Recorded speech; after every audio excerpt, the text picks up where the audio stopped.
हम इस वीडियो में सुनेंगे परमेश्वर का जीवित वचन पति और पत्नी के रिश्ते के बारे में क्या सिखाता है। आज हम इस दुनिया में देखते हैं पति और पत्नी के रिश्ते में कितना अलगाव हो रहा है। ना कोई प्यार रह गया है, ना कोई आपस में समझ। आइए हम परमेश्वर के वचन के अनुसार जानेंगे पति और पत्नी की भूमिका क्या है। उत्पत्ति 2 अध्याय 22 से 23। यहोवा परमेश्वर ने उस पसली को जो उसने आदम में से निकाली थी स्त्री बना दिया और उसको आदम के पास ले आया। और आदम ने कहा, अब यह मेरी हड्डियों में की हड्डी और मेरे मांस में का मांस है, सो इसका नाम नारी होगा, क्योंकि यह नर से निकाली गई है। उत्पत्ति 1 अध्याय 27 से 28 पद। तब परमेश्वर ने मनुष्य को अपने स्वरूप के अनुसार उत्पन्न किया। अपने ही स्वरूप के अनुसार परमेश्वर ने उसको उत्पन्न किया। नर और नारी करके उसने मनुष्य की सृष्टि की।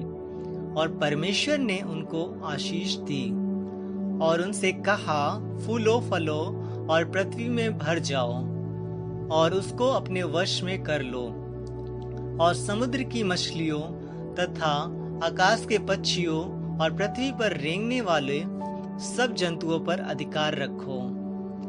नीति वचन 18:22। जिसने स्त्री ब्याली उसने उत्तम पदार्थ पाया और यहोवा का अनुग्रह उस पर हुआ है। इफिसियों 5:21 से 33। मसीह के भय से एक दूसरे के अधीन रहो। हे पत्नियों, अपने अपने पति के ऐसे अधीन रहो जैसे प्रभु के, क्योंकि पति पत्नी का सिर है, जैसे कि मसीह कलीसिया का सिर है और आप ही देह का उद्धार करता है। पर जैसे कलीसिया मसीह के अधीन है, वैसे ही पत्नियां भी हर बात में अपने अपने पति के अधीन रहे।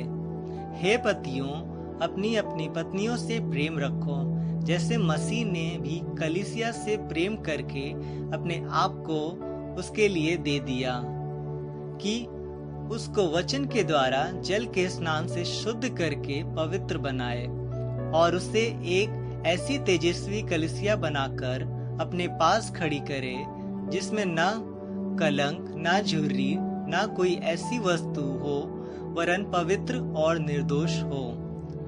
इसी प्रकार उचित है कि पति अपनी पत्नी से अपनी देह के समान प्रेम रखे।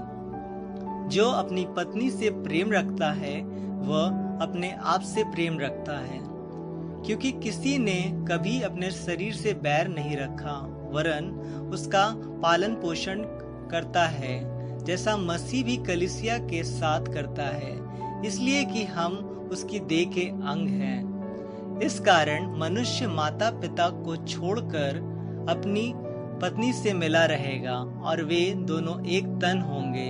यह भेद तो बड़ा है, पर मैं मसीह और कलीसिया के विषय में कहता हूँ। पर तुम में से हर एक अपनी पत्नी से अपने समान प्रेम रखे और पत्नी भी अपने पति का भय माने। नीति वचन 31 अध्याय 10 से 31। भली पत्नी कौन पा सकता है, क्योंकि उसका मूल्य मूंगों से भी बहुत अधिक है। उसके पति के मन में उसके प्रति विश्वास है और उसे लाभ की घटी नहीं होती। वह अपने जीवन के सारे दिनों में उससे बुरा नहीं वरन भला ही व्यवहार करती है। वह ऊन और सन ढूंढ ढूंढ कर अपने हाथों से प्रसन्नता के साथ काम करती है। वो व्यापार के जहाजों के समान अपनी भोजन वस्तुएं दूर से मंगवाती है। वो रात ही को उठ बैठती है और अपने घराने को भोजन खिलाती है और अपनी दासियों को अलग अलग काम देती है। वह किसी खेत के विषय में सोच विचार करती है और उसे मोल ले लेती है और अपने परिश्रम के फल के दाग की बारी लगाती है। वह अपनी कटी को बल के फेटे से कसती है और अपनी बाहों को दृढ़ बनाती है। वो परख लेती है कि मेरा व्यापार लाभदायक है और रात को उसका दिया नहीं बुझता। वो अटेरन में हाथ लगाती है और चरखा पकड़ती है। वह दीन के लिए मुट्ठी खोलती है और दरिद्र को संभालने के लिए हाथ बढ़ाती है। वह अपने घराने के लिए हिम से नहीं डरती, क्योंकि उसके घर के सब लोग लाल कपड़े पहनते हैं। वो तकिए बना लेती है, उसके वस्त्र सूक्ष्म सन और बैजनी रंग के होते हैं। जब उसका पति सभा में देश के पुरनियों के संग बैठता है, तब उसका सम्मान होता है। वो सन के वस्त्र बनाकर बेचती है और व्यापारी को कमरबंद देती है। वह बल और प्रताप का पहरावा पहने रहती है और आने वाले काल पर हंसती है। वह बुद्धि की बात बोलती है और उसके वचन कृपा की शिक्षा के अनुसार होते हैं। वह अपने घराने के चाल चलन को ध्यान से देखती है और अपनी रोटी बिना परिश्रम नहीं खाती। उसके पुत्र उठ उठकर उसको धन्य कहते हैं। उसका पति भी उठकर उसकी ऐसी प्रशंसा करता है। बहुत सी स्त्रियों ने अच्छे अच्छे काम तो किए हैं, परंतु उन सबों में श्रेष्ठ है। शोभा तो झूठी और सुंदरता व्यर्थ है, परंतु जो स्त्री यहोवा का भय मानती है उसकी प्रशंसा की जाएगी। उसके हाथों के परिश्रम का फल उसे दो और उसके कार्यों से सभा में उसकी प्रशंसा होगी। सबोपदेशक 4 अध्याय 9 से 12 पद। 1 से 2 अच्छे हैं, क्योंकि उनके परिश्रम का फल मिलता है। क्योंकि यदि उनमें से एक गिरे तो दूसरा उसको उठाएगा, परंतु हाय उस पर जो अकेला होकर गिरे और उसका कोई उठाने वाला ना हो। फिर यदि 2 जन एक संग सोए तो वे गर्म रहेंगे, परंतु कोई अकेला क्यों कर गर्म हो सकता है। यदि कोई अकेले पर प्रबल हो तो हो, परंतु 2 उसका सामना कर सकेंगे। जो डोरी 3 तागे से बटी हो वो जल्दी नहीं टूटती। मत्ती 19:6। सो वह अब 2 नहीं परंतु एक तन है। इसलिए जिसे परमेश्वर ने जोड़ा है उसे मनुष्य अलग ना करे। मलाकी 2 अध्याय 14 से 15। इसलिए क्योंकि यहोवा तेरे और तेरी उस जवानी की संगनी और ब्याही हुई स्त्री के बीच साक्षी हुआ था, जिसका तूने विश्वासघात किया। क्या उसने एक ही को नहीं बनाया, जबकि और आत्माएं उसके पास थी? और एक ही को क्यों बनाया? इसलिए कि वो परमेश्वर के योग्य संतान चाहता है। इसलिए तुम अपनी आत्मा के विषय में चौकस रहो और तुम में से कोई अपनी जवानी की स्त्री से विश्वासघात ना करे। इब्रानियों 13:4। विवाह सब में आदर की बात समझी जाए और बिछौना निष्कलंक रहे, क्योंकि परमेश्वर व्यभिचारियों और पर स्त्रीगामियों का न्याय करेगा। पहला पतरस 3 अध्याय 1 से 7।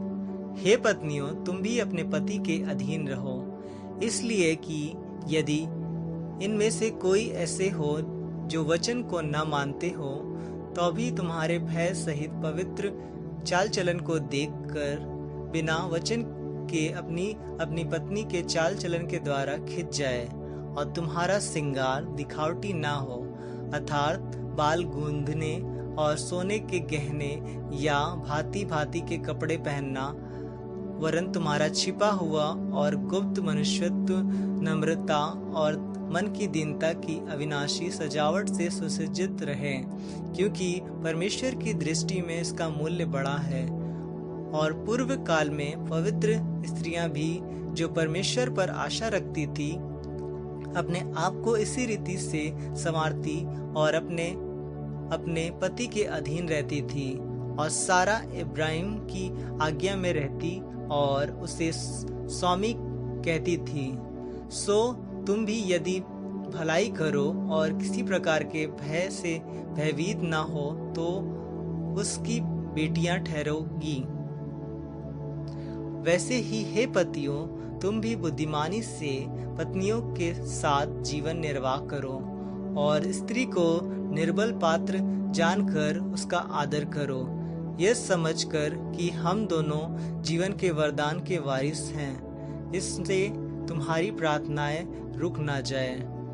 तीतुस 2 अध्याय 2 से 5।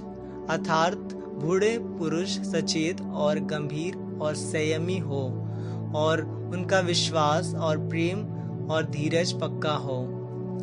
इसी प्रकार बूढ़ी स्त्रियों का चाल चलन पवित्र लोगों सा हो, दोष लगाने वाली और पियक्कड़ नहीं, पर अच्छी बातें सिखाने वाली हो, ताकि वे जवान स्त्रियों को चेतावनी देती रहें कि अपने पतियों और बच्चों से प्रति रखें, और संयमी पतिव्रता घर का कारोबार करने वाली भली और अपने अपने पति के अधीन रहने वाली हो, ताकि परमेश्वर के वचन की निंदा ना होने पाए। मत्ती 5:32। परंतु मैं तुमसे यह कहता हूँ कि जो कोई अपनी पत्नी से व्यभिचार के सिवा किसी और कारण से छोड़ दे तो वह उससे व्यभिचार करवाता है, और जो कोई उस त्यागी हुई से ब्याह करे वह व्यभिचार करता है। पहला कुरिन्थियों 7 अध्याय 1 से 5। उन बातों के विषय में जो तुमने लिखी, यह अच्छा है कि पुरुष स्त्री को न छुए, परंतु व्यभिचार के डर से हर एक पुरुष की पत्नी और हर एक स्त्री का पति हो, परंतु अपनी पत्नी का हक पूरा करे, और वैसे ही पत्नी भी अपने पत्नी को अपनी देह पर अधिकार नहीं, पर उसके पति का अधिकार है। वैसे ही पति को भी अपनी देह पर अधिकार नहीं, परंतु पत्नी को है। तुम एक दूसरों से अलग न रहो, परंतु केवल कुछ समय तक आपस की सम्मति से कि प्रार्थना के लिए अवकाश मिले, और फिर एक साथ रहो। ऐसा ना हो कि तुम्हारे असंयम के कारण शैतान तुम्हें परखे। कुलुस्सियों 3 अध्याय 18 से 19। हे पत्नियों, जैसा प्रभु में उचित है वैसे ही अपने अपने पति के अधीन रहो। हे पतियों, अपनी पत्नियों से प्रेम रखो और उनसे कठोरता ना करो। पहला कुरिन्थियों 7 अध्याय 10 से 14। जिनका ब्याह हो गया है उनको मैं नहीं वरन प्रभु आज्ञा देता है कि पत्नी अपने पति से अलग ना हो, और यदि अलग भी हो जाए तो बिना दूसरा ब्याह किए रहे, और अपने पति से फिर मेल कर ले, और न पति अपनी पत्नी को छोड़े।